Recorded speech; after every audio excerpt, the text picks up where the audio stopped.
Welcome to the P.A.S. Report Weekly Roundup Podcast. The P.A.S. Report provides an honest analysis on the critical issues that matter to you without the biased media filters. Here's your host, Professor Nicholas Giordano. What's up, everyone? Welcome to the P.A.S. Report Podcast. As your host, Nick Giordano. Hope you had a great weekend. So many interesting things. I mean, when we look at the United States, we are in a remarkable place, and not in a good way, obviously. I mean, you have China that's really trying to exert its dominance around the world, and what are we doing here? Well, here we're just weaponizing every single institution that exists. I mean, when we look at the New York State District Attorney, Alvin Bragg, it appears that his case against the former president is falling apart. Now, an indictment may still come down the pike. I'm not going to say it's not, but as of this recording, it hasn't happened yet, and you have to ask why, right? With all this talk going on, why has the grand jury been delayed? Why is it being postponed? Why are new witnesses emerging? I have never seen such a pathetic attempt to push a criminal case where it appears no criminal violations have taken place, but there's much more at play here. That's what's going on, and if you haven't listened to last week's episode, I suggest you do, because I explain how it's not really about a porn star. It's not really about Trump himself. It's not really about hush money payments. There are several reasons that D.A. Bragg is pushing, and it goes beyond Trump. However, if Bragg's case does fall apart, it exposes Bragg for what he really is. He's a fraud. He's a fraud who used the justice system to push a political agenda, to target political opposition. And he should be punished for that because it completely undermines the rule of law and our entire system of justice. Bragg is now trying to deflect. He's blaming the former president for raising expectations of an indictment and arrest. Again, this is another lie. It was Bragg's office that was the one that initially leaked out how the DA's office was in talks with the NYPD, the Secret Service, and they were discussing how a potential Trump indictment and arrest would be coordinated and go down. It was his office that leaked that out. And if this turns out to be all about politics, which I suggest that it certainly looks that way, Bragg should be immediately removed from his position because it's a gross abuse of power that has far-reaching implications for the entirety of our society, and none of it good. And I'm going to keep you posted on this. I don't want to harp on it anymore. If the situation changes, I'll give everyone an update. But for today's show, I'm bringing in Donna Jackson. Donna Jackson is part of the National Center's Project 21, and I want to talk to her about how race has been weaponized to pursue a political agenda. I want to discuss a shift that we've also seen over the last few years where the Democratic Party has now tied climate change policies to racism. There's a reason behind that, and I want to explore that with Donna. Before I bring her on, make sure you subscribe to the podcast so you don't miss an episode. Also, go to the PAS Report website, pasreport.com. Sign up for the newsletter. Share this episode with your family and friends. And with that out of the way, I want to welcome Donna Jackson, Project 21, National Center for Public Policy Research, to the PAS Report. Donna, so glad you're here. How are you today? I'm fine. Thank you for having me. It's a pleasure. Well, I'm glad to have you on the program because you're someone that understands what's going on in the United States, understands the insanity that we're seeing. And when we look at the Biden administration, what are your thoughts? He's introduced a $6.8 trillion budget for fiscal year 2024. And it claims that he wants to help the permanent underclass within the United States. And so he's going to tax the wealthy by doing this, even though that's not going to fly. But what do you make of the Democrats and how they've been able to exploit those on the lower socioeconomic scales and those in minority community areas? Oh, listen, the Democratic Party has been exploiting the minority community for some 60 years. If you go into any poor Black community in America, it's been run by liberals for decades. And every economic policy that they've introduced has been designed to make sure that you have a permanent government-dependent underclass. If you look at all of these so-called wealth transfer programs, social programs, they're all designed to make sure that people never help themselves in the long run, that they stay poor. What they introduce is a ceiling. So what they say is you can never make more than this X amount of dollars. You can't invest. You can't save. there's an actually asset limit that only allows you to have $2,000 in total assets. I mean, that's cars, that's jewelry, that's money, savings. And what they actually do is make sure that the minority class is always living in survival mode. And so when they sit down and they come into the communities to ask people for their votes, of course, if I control the purse, I control the community. They treat African Americans, even with this critical race theory, as if it's this soft bigotry of low expectations. Somehow, if you're a minority, they can tell your outcome. That means you can't do math. You don't understand deadline. You don't understand being able to actually complete your projects. You can't actually vote without water, and you can't unless somebody gives you water, or you are too stupid to master a basic necessity like getting an ID card. Somehow it's racist if I ask you for an ID card to vote, but it's not racist if I ask you for an ID card to go to the doctor or to get on an airplane or to open up a bank account. And see, this is the problem with the liberal policies, is that they create a narrative that African Americans are helpless. And based upon that, they grow the government with all of these programs that only enrich what I call the Bobo class. These are the people that are administering these programs. And the sad thing about it, like if you look at the Department of Health and Human Services, when they give out, say, a welfare benefit, they're not judged by how many people they pull out of poverty. They're judged by how many people they actually service. So if I'm a welfare social worker, I'm going to create more people that are dependent on these programs because I want to keep my job.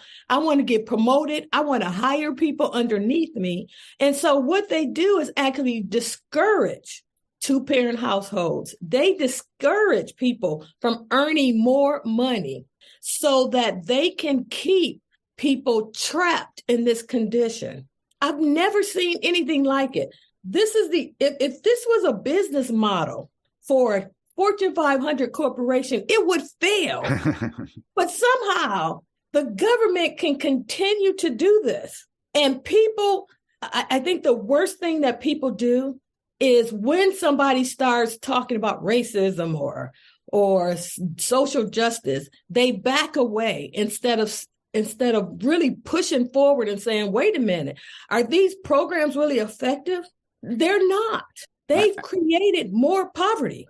Absolutely. And frankly, I find it insulting when they say that, minorities can't get ID cards, minorities can't do math, minorities can't show up on time. I mean, the fact is that I teach at a community college where many of my students, 40% of them are minorities. And the reality is that they compete just as well as their white counterparts. It's not something where there's any discrepancy. And so they're using race as a weapon. And now they've decided to tie in this idea of environmental justice into the whole mix. And I know you've spoken and written about this before.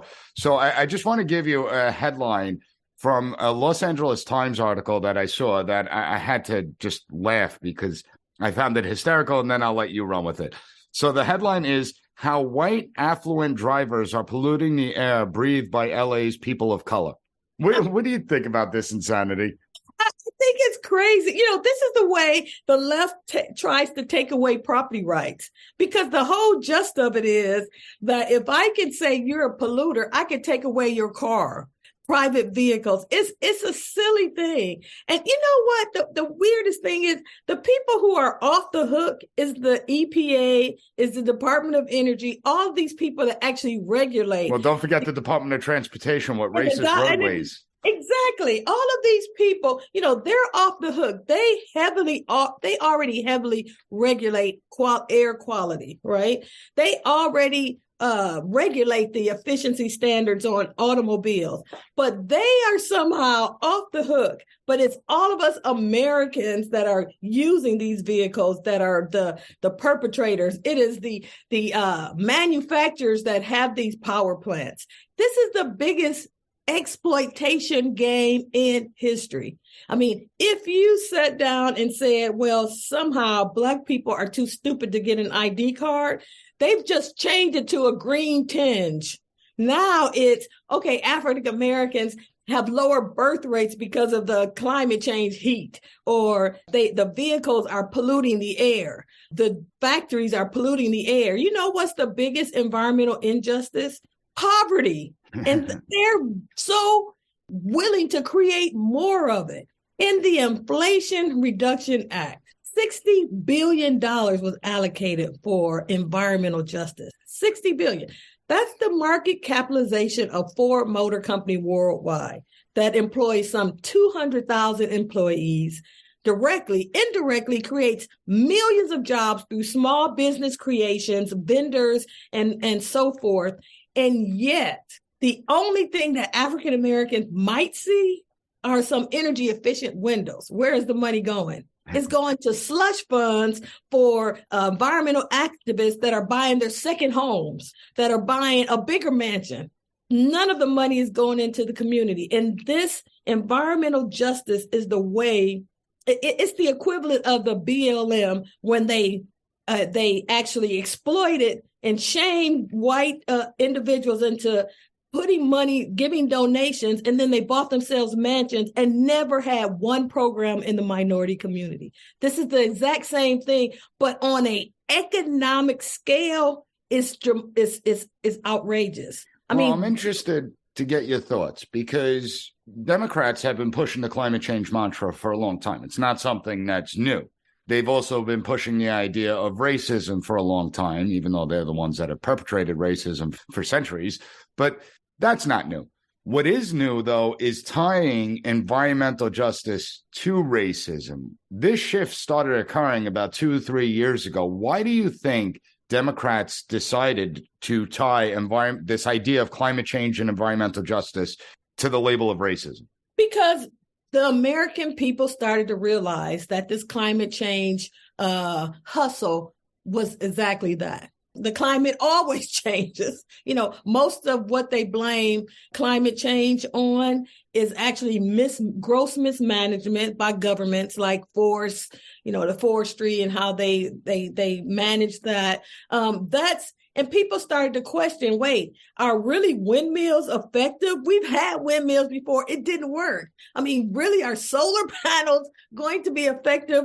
People are questioning, like solar panels, the efficiency and effectiveness of solar panels, electric vehicles. It's not an individual in America that hasn't experienced a power outage. And they're also questioning the fact that, wait a minute, you know what? I barely can remember to charge my phone, and now I got to depend on an electric vehicle for that. And they're questioning these, and they don't believe the narrative. And so now, in order to sell it, I have to put a Black tinge to it.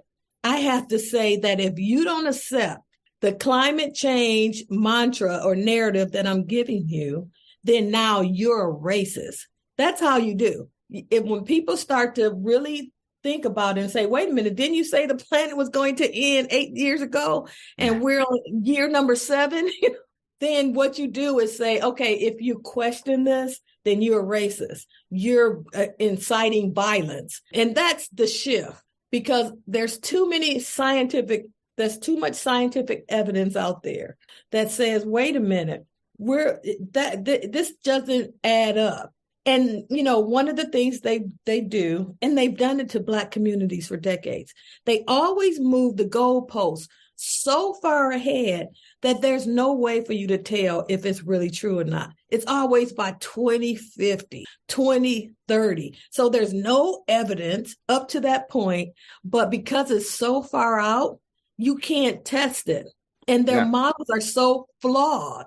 And so, it's always this waiting period. But in the meantime, there's trillions of dollars being dedicated to climate change policies that we know don't work. And it's like overhyped, but you got to figure out one way to keep the money flowing.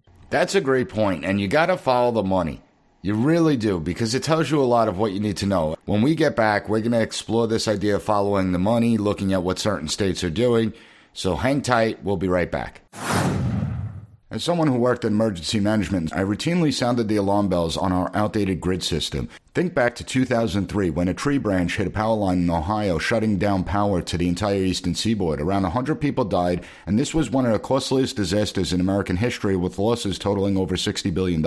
Even the White House sees it. They're saying 2/3 of the grid are at least 25 years old, and they recently announced billions of dollars to update it. But we're talking about the government here. How long do you think that's going to take, if at all? When an incident happens, you have to rely on yourself. Be prepared for yourself and your family. With the Patriot Power Generator, you get a solar generator that doesn't install into your house because it's portable. You can take it with you, even use it inside. But it's powerful enough for your phones, medical devices, and even your fridge. Right now, you can go to 4patriots.com, use code P.A.S. to get 10% off your first purchase on anything in the store, including the Patriot Power Generator. You'll also get their famous guarantee for an entire year after your order, plus free shipping on orders over $97. A portion of every sale is donated to charities who support veterans and their families. Just go to 4patriots.com, use code PAS to get 10% off. That's 4patriots.com, use code PAS to get yours today. Welcome back, everyone. And when we look at the policies that are being put in place, you have California with the move towards electric vehicles starting in 2030. You have New York State with the ban on gas stoves. I don't know, it starts in like 5 or 10 years, whatever it may be. Those in power that are putting in these policies, well, they're not going to be there when these policies are supposed to kick in. And the truth is that we know what's going to happen. Once we get close to those dates, they're just going to extend it. They're not going to sit there. They're going to delay it and say, all right, by 2040. But it works, right? It keeps them in power. The gravy trains keep flowing. And you just stated quite appropriately that it's about money. It's this never-ending business cycle. Almost goes into the whole heart of critical race theory and diversity, equity, inclusion, right? So if racism is a learned behavior, well, then you could teach future generations not to be racist, not to engage in racist tactics, not to discriminate one another. But if you're born inherently a racist or you're born inherently a victim, well, now you have the never-ending business model going forward, don't you? Yeah, absolutely. And they're not ready to let that go. I mean, and you're talking tons of money. I'm shocked at the amount of money being allocated for these environmental justice, for these critical race theory. I mean, they're talking about putting electric charging stations in underserved communities where nobody could actually get finance for an electric vehicle. Not one. Well, not only that, I mean, we're talking about places where there's apartment buildings with literally, 1,000 families in them. Where are you putting all these plugs? I mean, it doesn't exist. It's not realistic. And if the electric grid can't withstand what we're dealing with today, how is adding all of these extra electrical vehicles and appliances, how is it going to withstand that? This is really about taking away property from people. That's what people should really realize. When they're pushing people towards electric vehicles, they understand that most of the people either won't be able to afford it, or it's not convenient, or it doesn't work. But they're not really trying to make sure everybody has a vehicle. What they're trying to do is make sure that most people don't have a vehicle. They want to take vehicles away because gas-powered vehicles, of course, are more efficient. They're cheaper. They're easier to maintain. I mean, if you get in a car wreck with an electric vehicle, the battery is $20,000. $20,000. I mean, most people will never be able to repair that. But the real reality is that most people will never be able to buy it. And what do? You have people stranded in their communities that can never leave. One of the things I want to say about California, and this is important. They have this vehicle miles traveled. They're going to penalize people for driving too far, which most people that are low income have to live further away from where the business communities are because it's more expensive to live. So they're going to charge you for that. The other thing is they created these maps to force people in. So they have these laws where you can You can have multiple lawsuits against a single property, environmental lawsuits against a single property to either completely stop, or at least delay the building project. They've created these maps that says this is how we're going to house people. If you look at the current map, so that they reduce the number of miles people drive, and you look at redlining, the historical redlining maps, they're exactly the same. I mean, the communities are being more segregated than during the 1960s Jim Crow. And they're doing that on purpose. I say this, I'm not saying environmentalists are racist, but if they were, they wouldn't have to do a single thing differently. Because everything they're doing right now, instead of using race, they're using unaffordability, using climate change regulations that create artificial scarcity, that make everything more expensive, so that people are priced out of the market of goods and services. And so they're recreating Jim Crow using unaffordability, but the outcome is the same. Yeah, and we saw that in Brooklyn, New York as well, where you had, the upper white class move in to Black community, gentrified it, and the Black community had to move out. So we're seeing in New York as well. And one of the things, you're someone that has a background in finance, we see all this money flowing to these programs that you're absolutely right. They don't make any difference. They don't achieve any of the missions they set out to try and achieve.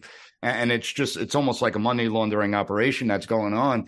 Now, what would happen if we actually took that money and invested it in the people in these communities? Oh, we wouldn't even be talking about poverty right now. I mean, actually, and I talked about that $60 billion. Okay, we heard a lot about the Tulsa Black Wall Street massacres during the riots and how the communities were destroyed, right? It was, if you took the amount of that wreckage and you use today's inflationary value to it, you could actually, just from the Inflation Reduction Act, build 2,000 Black Wall Streets, 2,000 around the country. Economic centers, businesses, hospitals, vibrant, upper class communities. You could build 2,000 of them. But guess what? We will never see that. We need to trace and investigate where this environmental justice money is going. Because basically with just that one, and that's not including the amount that was in the infrastructure bill, with just that amount of money, we could almost wipe out poverty in most Black cities in this country and in a lot of rural communities as well. But guess what? You won't see any of that. And nobody knows who's getting this money and where it is. That's what the American people need to know. We need to have accountability and transparency in where the money is going and how it's being spent. CRT is deliberate because if you keep an ignorant class, because you have places like Baltimore, School City, where 0% of the students, not one, was efficient in math and reading.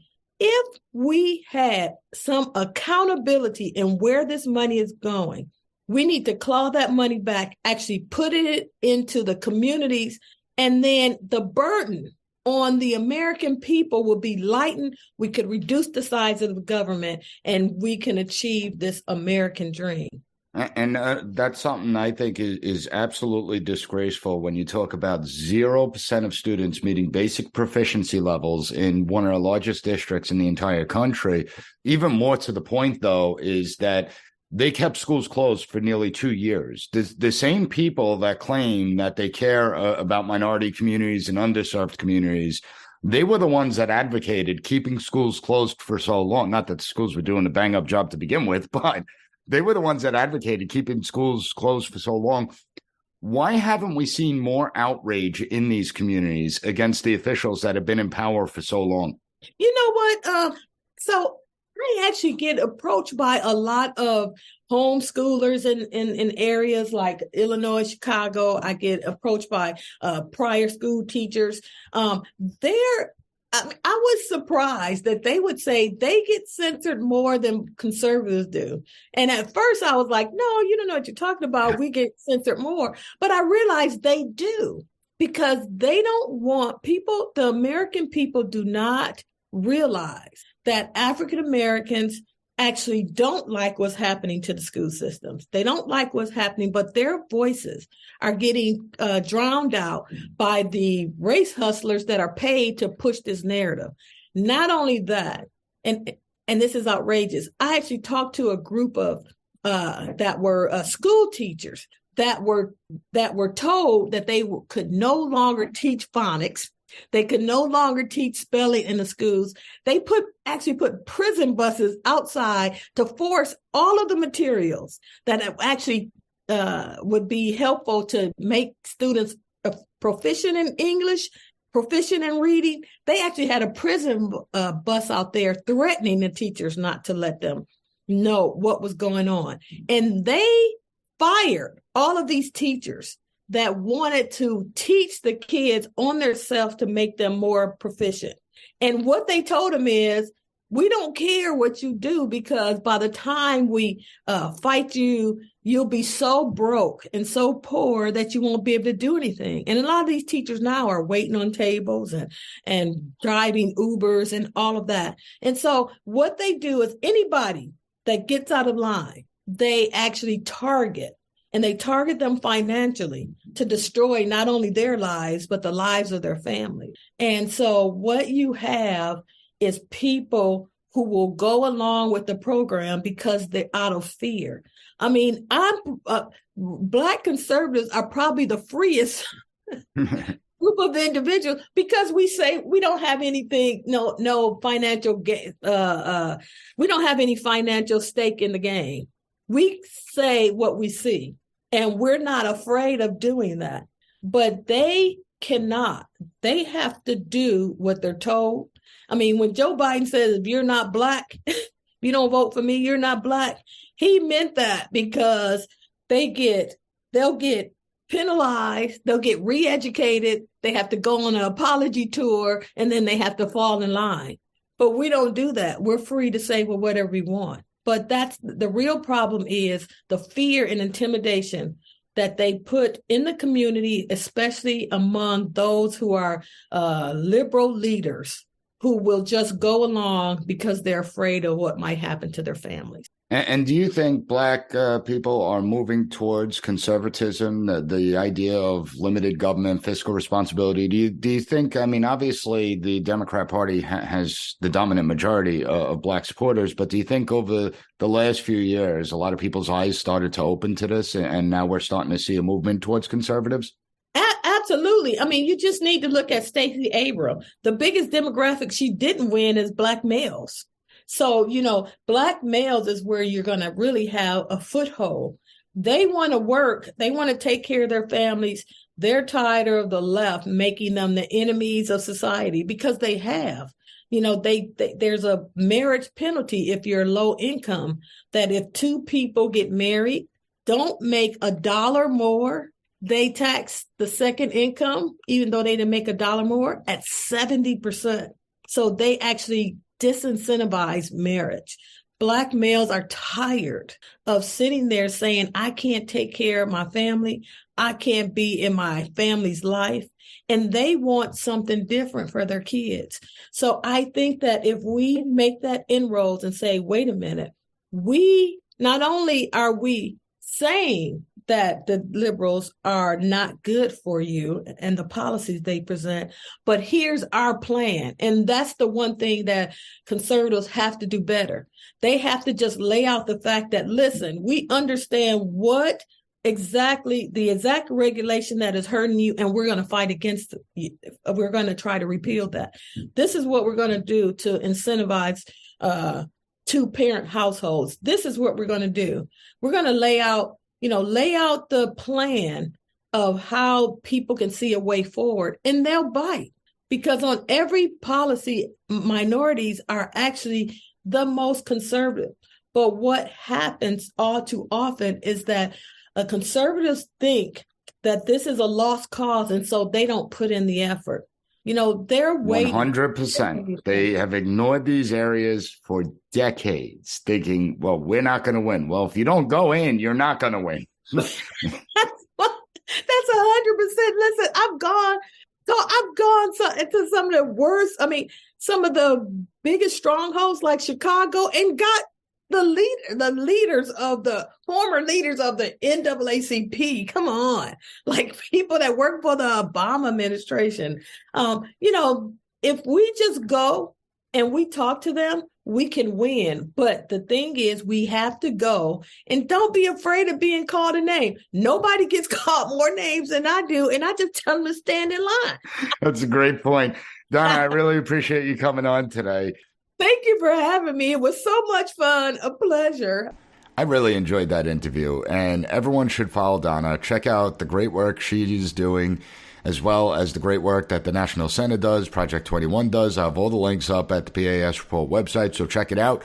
As always, please share this episode with family and friends and on social media. If you find the podcast informative, please give the P.A.S. Report a 5-star rating and write a review on any podcast platform that allows it. I want to thank you for joining me today, and I'll be back on Wednesday with another great episode of the P.A.S. Report podcast. Thank you for listening to the P.A.S. Report Weekly Roundup Podcast. Have a good one. Bye. Be sure to rate, share, and subscribe to the podcast so you'll never miss an episode. Also, visit PASreport.com and follow us on Twitter at PAS Report.